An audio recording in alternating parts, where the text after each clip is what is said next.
जय श्री कृष्णा। हर हर महादेव। सावन मास की सभी शिव भक्तों को हार्दिक शुभकामनाएं। सावन का महीना शिव आराधना के लिए बड़ा महत्वपूर्ण माना जाता है। ये महीना सिद्धि प्रदान करने वाला होता है। इसी मास में माता पार्वती ने कठोर तप किया था और भगवान शिव को प्रसन्न किया था। इससे जुड़ी एक और भी पौराणिक कथा है। समुद्र मंथन के समय जो विष निकला था उसे भगवान भोलेनाथ ने पी लिया था और विष पान से उनके कंठ में बेहद जलन हो गई और उनका शरीर अत्यधिक गर्म हो गया, जिसे शांत करने के लिए देवताओं ने उन पर जल अर्पित किया था। तो ये सावन का महीना भगवान भोलेनाथ को अत्यंत प्रिय है। इस महीने में हर रोज शिवलिंग पर जल चढ़ाकर, जल अर्पित करके और सावन के व्रतों का पालन करके या प्रत्येक सोमवार को व्रत रखा जाता है। पशुपति व्रत भी इस महीने में शुरू कर सकते हैं, या जो भक्त 16 सोमवार करना चाहें वो भी 16 सोमवार का प्रारंभ इस मास में कर सकते हैं। जो भक्त पूरे मास यानी कि पूरे सावन के महीने व्रत रखते हैं उसका फिर उद्यापन सावन की पूर्णिमा पे किया जाता है। इसमें एक संयमित दिनचर्या का पालन किया जाता है, तामसिक चीज़ों से दूर रहा जाता है, ब्रह्मचर्य का पालन किया जाता है और नित्य प्रति भगवान भोलेनाथ की कथाएं सुनकर मंत्रों का जप करके शिव आराधना करके महीने को व्यतीत किया जाता है। इस चैनल पर आपको श्रावण मास का महात्म्य हर रोज सुनाया जाएगा, तो भगवान भोलेनाथ की कथाएं सुनने के लिए चैनल के साथ जुड़े रहिएगा और चैनल को सब्सक्राइब कीजिएगा। अगर आप शिव पुराण की कथा इस सावन मास में सुनना चाहते हैं तो कमेंट में बताइएगा, ताकि हम एक नई श्रृंखला आपके लिए लेकर आए जिसमें शिव पुराण का पाठ आपको सुनाया जाएगा। अगर शिव पुराण का पाठ सुनना चाहते हैं तो कमेंट करके अवश्य बताएं। अब श्रावण मास का जो अध्याय है, श्रावण मास महात्म्य का पहला अध्याय। शौनक बोले, हे सूत, हे महाभाग व्यास शिष्य, आपके मुख कमल से अनेक आख्यानों को सुनते हुए हम लोगों की तृप्ति नहीं होती, लेकिन बार बार सुनने की इच्छा बढ़ती जा रही है। तुला राशि में स्थित सूर्य में कार्तिक मास का महात्म्य, मकर राशि में माघ महीने का महात्म्य और मेष राशि में स्थित सूर्य में वैशाख महीने का महात्म्य।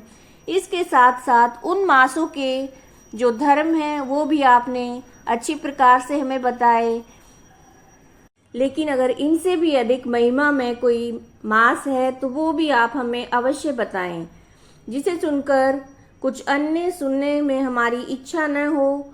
वक्ता को श्रद्धालु श्रोता के सामने कुछ भी छुपाना नहीं चाहिए। सूत जी बोले, हे मुनियों, आप सभी लोग सुने, मैं आप लोगों के वाक्य गौरव से अत्यंत संतुष्ट हूँ। आप लोगों के सामने मेरे लिए कुछ भी गोपनीय नहीं है। दम रहित होना, आस्तिकता, शठता का परित्याग, उत्तम भक्ति, सुनने की इच्छा, विनम्रता और ब्राह्मणों के प्रति भक्ति परायणता, सुशीलता, मन की सुस्थिरता, पवित्रता, तपस्विता और अनसूया, ये श्रोताओं के 12 गुण बताए गए हैं। ये सभी आप लोगों में विद्यमान है। मैं आप लोगों पर प्रसन्न होकर उस तत्व का वर्णन करता हूँ।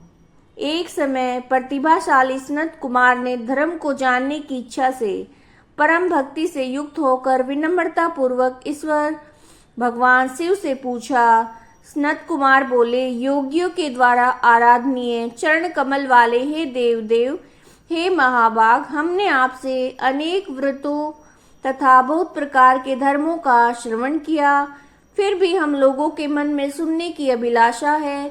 12 मासों में जो मास सबसे श्रेष्ठ, अत्यंत प्रीति कराने वाला, सभी कर्मों की सिद्धि देने वाला और अन्य मास में किया गया कर्म यदि इस मास में किया जाए तो अनंत फल प्रदान करने वाला होता है, हे देव, उस मास को बताने की कृपा कीजिए। साथ ही लोका अनुग्रह की कामना से उस मास के सभी धर्मों का वर्णन कीजिए।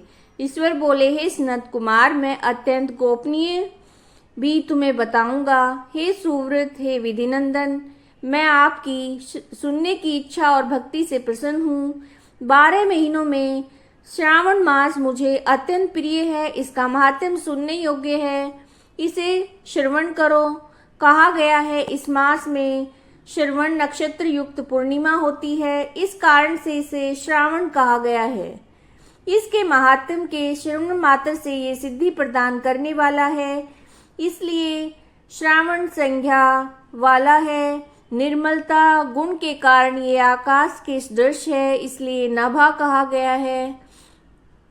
इस श्रावण मास के धर्मों की गणना करने में पृथ्वीलोक में कोई भी समर्थ हो सकता है, जिसके फल का संपूर्ण रूप से वर्णन करने के लिए ब्रह्मा जी 4 मुख वाले हुए, जिसके फल की महिमा को देखने के लिए इंद्र 1000 नेत्रों से युक्त हुए, जिसके फल को कहने के लिए शेषनाग 2000 जिह्वाओं से संपन्न हुए। अधिक कहने से क्या प्रयोजन, इसके महात्म को देखने और कहने में कोई भी समर्थ नहीं है। हे मुने, अन्य मास इसकी एक कला को भी नहीं प्राप्त होते। ये सभी व्रत और धर्मों से युक्त है। इस महीने में एक भी दिन ऐसा नहीं है जो व्रत से रहित दिखाई दे। इस माह में प्राय सभी तिथियां व्रत युक्त हैं। इसके महात्म्य के संदर्भ में मैंने जो कहा है वो केवल प्रशंसा मात्र नहीं है।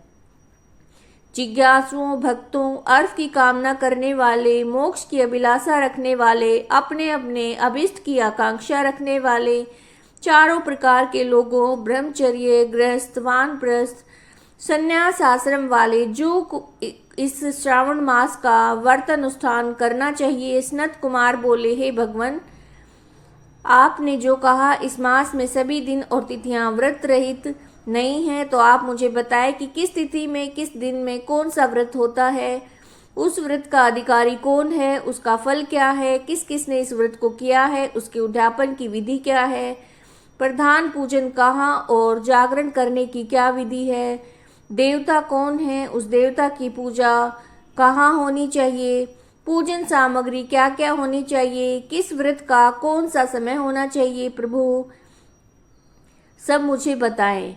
यह मास आपका प्रिय क्यों है, किस कारण से पवित्र है, इस मास में भगवान का कौन सा अवतार हुआ, सभी मासों में श्रेष्ठ कैसे हुआ, इस मास में कौन से धर्म अनुष्ठान के योग्य हैं, प्रभु सब बताएं। आपके समक्ष मुझ अज्ञानी का प्रश्न करने में कितना ज्ञान हो सकता है, अतः आप संपूर्ण रूप से बताएं। हे कृपालो, मेरे पूछने के अतिरिक्त जो भी शेष रह गया है उसे भी लोगों के उद्धार के लिए कृपा करके बताएं। रविवार, सोमवार, भोमवार, बुधवार, बृहस्पतिवार, शुक्रवार और शनिवार के दिन जो करना चाहिए हे विभो, वो सब मुझे बताएं। यदि आप सबके आदि में आविर्भूत हुए हैं, आपको आदिदेव कहा गया है। जैसे एक की विधि बाधा से अन्य की विधि बाधा होती है, वैसे ही अन्य देवताओं के अल्प देवत्व के कारण आपको महादेव माना गया है। तीनों देवताओं के निवास स्थान पीपल वृक्ष में सबसे ऊपर आपकी स्थिति है।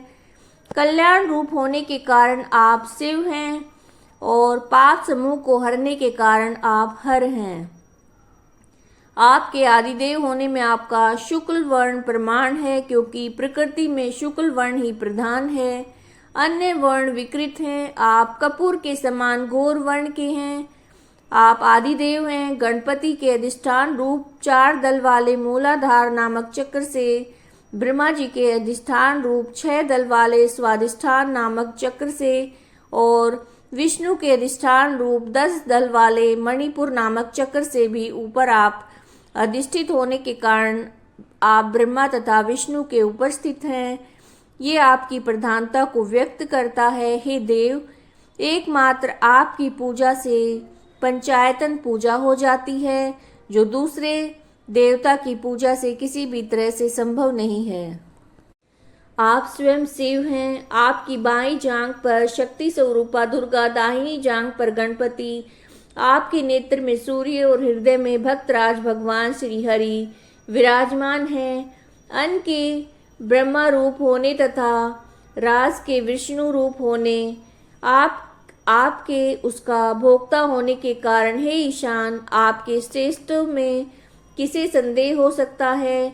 सबको विरक्ति की शिक्षा देने हेतु आप शमशान में तथा पर्वत पर निवास करते हैं। पुरुष सूक्त में उतामृतत्व से शानो इस मंत्र के द्वारा प्रतिपादन के योग्य हैं, ऐसा महर्षियों ने कहा है। हे जगत का संहार करने वाले, हलाहल को गले में किसने धारण किया?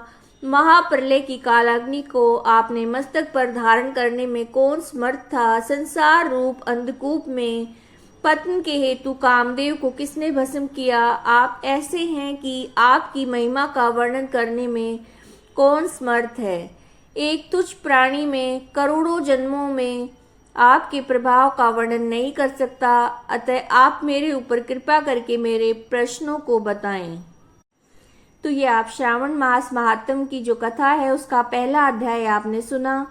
इसकी जो कथाएं हैं, जो अध्याय हैं, उनको प्रतिदिन सुनने के लिए चैनल के साथ बने रहिएगा।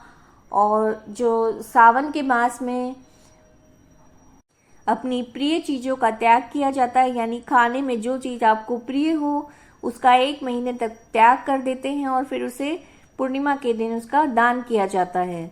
सावन के महीने में प्याज, लहसुन, बैंगन, काली मसूर की दाल और जो बाकी जो तामसिक चीज़ें हैं उनको ग्रहण नहीं करना चाहिए। इस पूरे महीने सात्विक भोजन ग्रहण करना चाहिए, यानी कि प्याज, लहसुन और जो तामसिक चीज़ें हैं उनसे दूर रहना चाहिए और भगवान भोलेनाथ की आराधना जरूर करनी चाहिए। अगर जानकारी वीडियो अच्छी लगी है तो लाइक कीजिएगा, शेयर कीजिएगा, चैनल को सब्सक्राइब कीजिएगा।